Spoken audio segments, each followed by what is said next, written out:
চলে যাওয়া সময়ে কখনও ফিরে আসবে না। আমরা অনেক সময় এটা ভাবি যে আজ যেই কাজটা হচ্ছে না সেটা কাল হয়ে যাবে, কিন্তু বাস্তবে যেই সময় একবার চলে যায় সেটা আর কোনো দিনও ফিরে আসবে না। সুখের কোনো উপায় নেই, সুখী থাকাই হচ্ছে এর একমাত্র উপায়। রেগে যাওয়া কোনো জ্বলন্ত কয়লাকে অন্যের গায়ে ছোড়ার জন্য সেটাকে ধরে থাকার মতোই সমান। এটা সবার প্রথমে তোমাকে জ্বালাবে। জীবনে হাজার লড়াই জেতার থেকে ভালো তুমি নিজেকে বিজয়ী ঘোষণা করে ফেলো। তখন সর্বদা তোমারই জয় হবে, আর সেই জয় তোমার থেকে কেউই ছিনিয়ে নিতে পারবে না। সত্যের পথে চলার সময় মানুষ মাত্র দুটো ভুলই করতে পারে।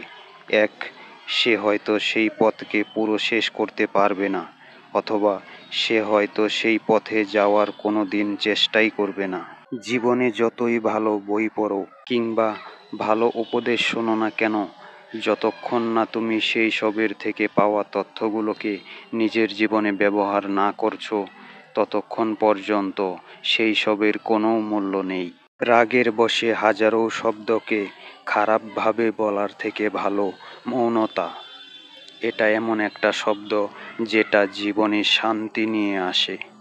একটা প্রদীপের মাধ্যমে হাজারটা প্রদীপকে জ্বালানো যেতে পারে, কিন্তু তাতে সেই প্রদীপের আলো কখনো কমে যায় না।